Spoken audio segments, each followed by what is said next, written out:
دل سے ایمان کی چاہت کو جدا رکھا ہے، نام کا خود کو مسلمان بنا رکھا ہے، اور پا لیا غیروں نے قرآن سے منزل کا پتہ، اور ہم نے اسے آج بھی طاقوں میں سجا رکھا ہے۔ جس دور پہ نازا تھی دنیا، اب ہم وہ زمانہ بھول گئے، اوروں کو جگانا یاد رہا، خود ہوش میں آنا بھول گئے۔ آزاد تو اب بھی ہوتی ہے مسجد کی فضا میں اے انور، جس ضرب سے دل ہل جاتے تھے وہ ضرب لگانا بھول گئے، اور منہ دیکھ لیا آئینے میں پر داغ نہ دیکھا سینے میں، دل ایسا لگایا جینے میں مرنے کو مسلمان بھول گئے۔ حضرت موسیٰ علیہ السلام کا ایک بستی سے گزر ہوتا ہے، آپ فرماتے ہیں کہ میرا ایک ایسی بستی سے گزر ہوا جو بڑی شبز و شاداب تھی، بڑی خوش و خرم کے ساتھ میں اس بستی کے لوگ زندگی گزار رہے تھے، لوگ بڑے خوش تھے، اس کی فصلیں لے رہا رہی تھی، اس کے درختوں پر پھل لگے ہوئے تھے، لوگ بڑی خوش و خرم کی زندگی گزار رہے تھے، بڑے مالدار تھے، بڑے تاجر تھے، بڑی دولت مند وہ لوگ تھے، بڑی اچھی زندگی بسر کر رہے تھے، دکھ تکلیف کا انہیں ذرہ برابر بھی احساس نہیں تھا، بڑی مستی سے وہ زندگی گزار رہے تھے۔ میرا اس بستی سے گزر ہوا، میں نے دیکھا کہ اللہ نے اپنی نعمتیں بے شمار اس بستی پہ عطا فرمائی ہوئی ہے، اپنی رحمتوں کی بارش بڑی بے تحاشا اس پر فرمائی ہوئی ہے۔ میں نے اللہ کا شکر ادا کیا، اللہ تیری بھی کیا شان کریمی ہے، تو کسی کو چاہتا ہے تنگ رکھتا ہے، تو کسی کو چاہتا ہے دولت کے انبار عطا فرما دیا کرتا ہے، یہ تیری ہی شان کریمی ہے، اور تو ہی وحدہ لا شریک ہے، تو ہی خالق و مالک ہے، تو جسے چاہتا ہے بے شمار نعمت عطا فرمایا کرتا ہے۔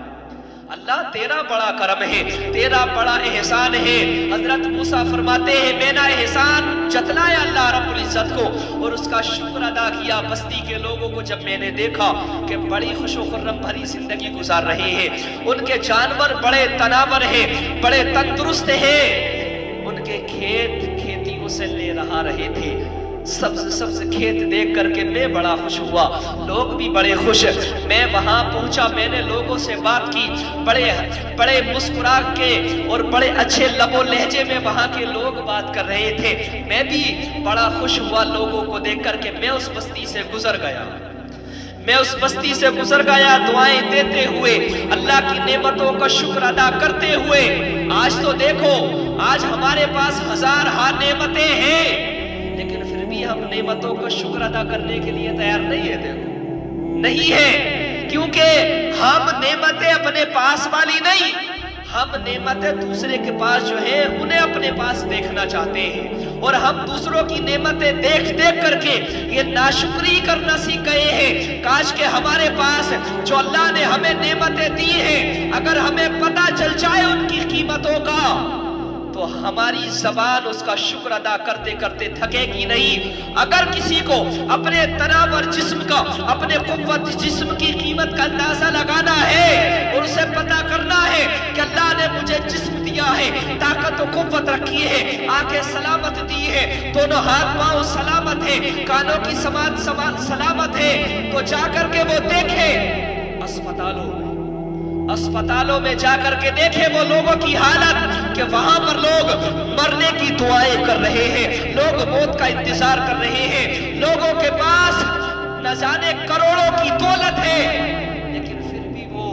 موت کا انتظار کر رہے ہیں، اور ان کے پاس کروڑوں کی دولت ہے لیکن وہ اپنی دولت کا استعمال نہیں کر سکتے، وہ جو چیز چاہتے ہیں وہ کھا نہیں سکتے، جس چیز کو ان کو دی گئی ہے ان کا استعمال نہیں کر سکتے۔ کئی لاکھ روپے کی گاڑیاں ان کے گھروں میں موجود ہیں، بائیکیں موجود ہیں، دنیا کی نعمتیں کھانے کی موجود ہیں، لیکن وہ کھا نہیں سکتے۔ اللہ نے انہیں بیماری میں ملوث کر دیا ہے، انہیں وینٹیلیٹروں پر لیٹنے کے لیے مجبور کر دیا ہے، اور ایسی بیماری میں لوگ موجود ہیں۔ آپ اسپتال میں جا کر کے دیکھو کہ لوگ موت کا انتظار کر رہے ہیں، ان کے پاس دولت کی کوئی کمی نہیں ہے، لیکن پھر بھی وہ دولت کا اپنا استعمال نہیں کر سکتے۔ یاد رکھو، اللہ نے جو نعمتیں آپ کو دی ہے نا، اس کا شکر ادا کرنا سیکھ جاؤ۔ اگر آپ اللہ رب العزت کی نعمتوں کا شکر ادا کریں گے، اللہ رب العزت اور بھی زیادہ آپ کو نعمت عطا فرمائے گا۔ حضرت موسیٰ فرماتے کہ میں گزر گیا اس بستی سے، واپس آیا تو دیکھا،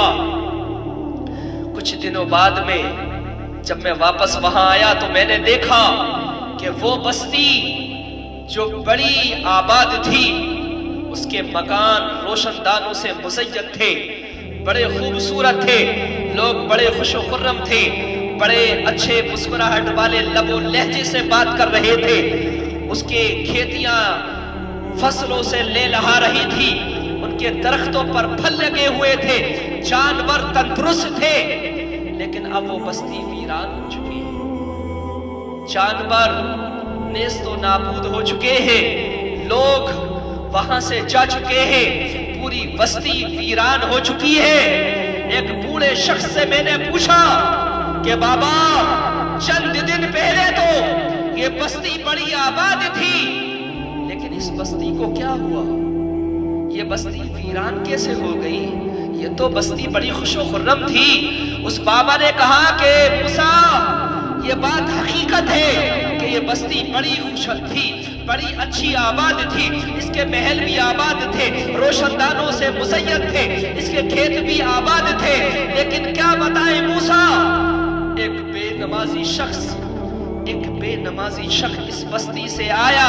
اور اس بستی سے اس کا گزر ہوا۔ اس بے نمازی نے جب اس بستی کے اندر قدم رکھا، جیسے ہی اس بستی میں اس بے نمازی نے قدم کو رکھا نا، اللہ رب العزت نے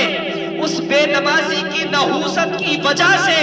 اس پوری ہی بستی کو ویران فرما دیا، اس پوری بستی کو غرق کر دیا، اس پوری بستی کو آبادی سے ویرانی میں تبدیل کر دیا۔ اس بے نمازی کی نحوست اتنی بڑی تھی کہ اللہ اس سے اتنا ناراض تھا، اس پوری بستی پر اللہ نے اپنے عذاب کو مسلط فرما دیا۔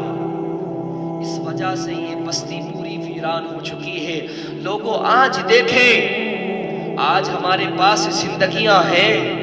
آج ہمارے پاس صحت ہے، تندرستی ہے، آج ہمارے پاس وقت ہے، تو اللہ کے لیے ہم نماز پڑھیں۔ آج تھانے دار بلاتا ہے تو سر پر پیر رکھ کر کے بھاگتے ہیں تھانے دار کی بات سننے کے لیے، لیکن وہ خالق و مالک جو زمینوں کا مالک ہے، جو آسمانوں کا مالک ہے، جو لوح کا مالک ہے، جو عرش کا مالک ہے، جو کرسی کا مالک ہے، جو آپ کا مالک ہے، جو میرا مالک ہے، جو چاند سورج ہواؤں درندوں کا اور پرندوں کا طیور اشجار کا مالک ہے، جو تمام عالمین کا مالک ہے، جب وہ 5 وقت بلاتا ہے تب ہمارے کان پر چوں تک نہیں رینگتی ہے۔ بتاؤ تو صحیح کہ جو زمین و آسمان کا مالک بلائے تب آپ کے کان پر چوں نہیں رینگتی ہے، اور ایک تھانے دار بلائے تو آپ سر پر پیر رکھ کر کے بھاگتے ہیں اس کی بات سننے کے لیے۔ پھر آج مسلمان کہتا ہے کہ میرے کاروبار میں برکت نہیں، میری زندگی بڑی پریشان ہے۔ جب تم نے دنیا کے لوگوں کو اہمیت دینا شروع کر دیا ہے اور اپنے خالق کو بھول گئے، اپنے مالک کو بھول گئے، جب تم نے نمازیں پڑھنا بند کر دی تو پھر اللہ رب العزت نے بھی اپنی برکتیں تمہیں دینا بند فرما دی، تمہیں دینا بند کر دی ہیں۔ تو وقت ہے آپ کے پاس آج تو نمازیں پڑھیں، اللہ کا شکر ادا کریں۔ جو بندہ اللہ رب العزت کی بارگاہ میں سجدہ کرتا ہے، اپنی جبی کو جھکاتا ہے، اللہ رب العزت اس کو بلند مقام عطا فرمایا کرتا ہے۔